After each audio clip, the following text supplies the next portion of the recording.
So as I look back on the first video, I realized that I think I cut off the answer for number 2. So there you go. There's your answer for number 2.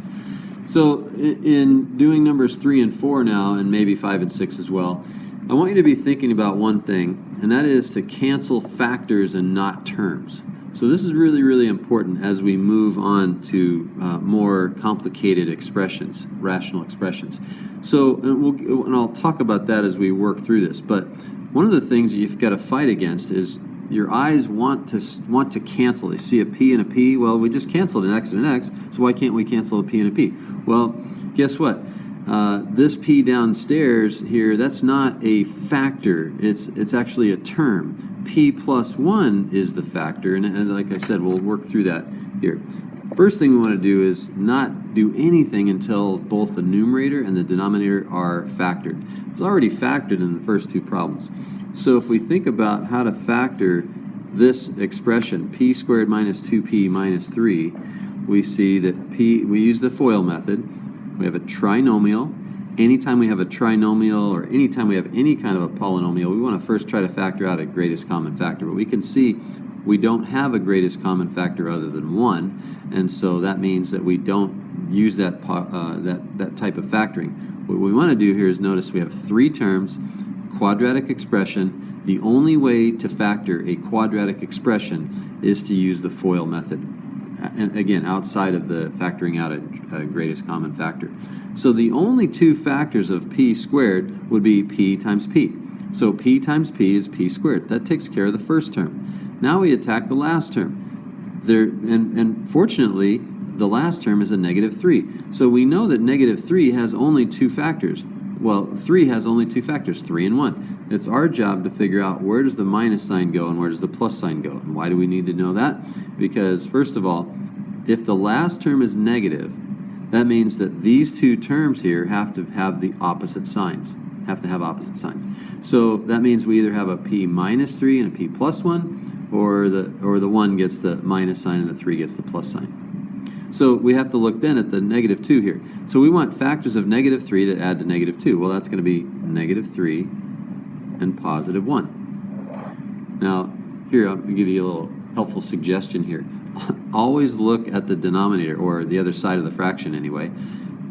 If you're trying to factor one polynomial and you see a factor of p plus 1 down here, most likely p plus 1 will be a factor. Now, it's not going to happen all the time, and so don't rely on that. Just always make sure you're factoring correctly. But this is your first clue as to one of the factors up there. So anyway, that holds true for this particular problem, so we're going to go with that.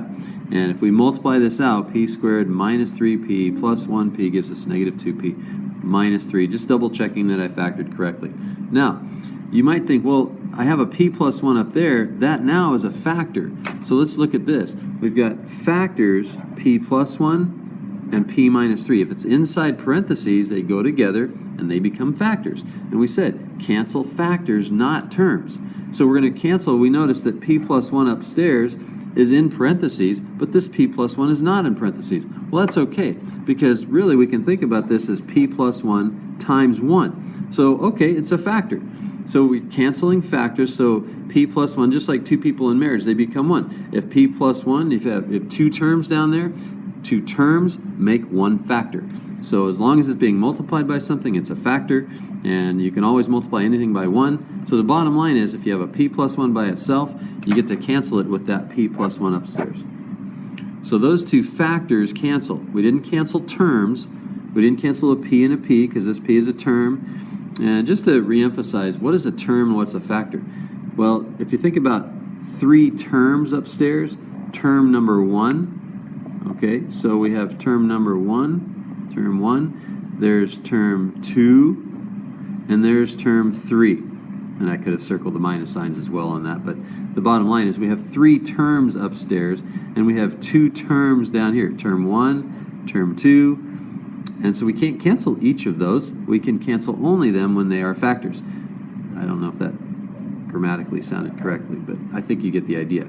This is a factor, so that's factor 1, factor 2, and this is probably the biggest thing I see students making mistakes on. Once they realize that, oh, okay, I can cancel factors and not terms, there's a factor, And we always consider 1 a factor of anything, so consider that. You're never going to cancel ones, but cancel factors, not terms. And so we end up with what's left over is p minus 3 over 1, which is just p minus 3.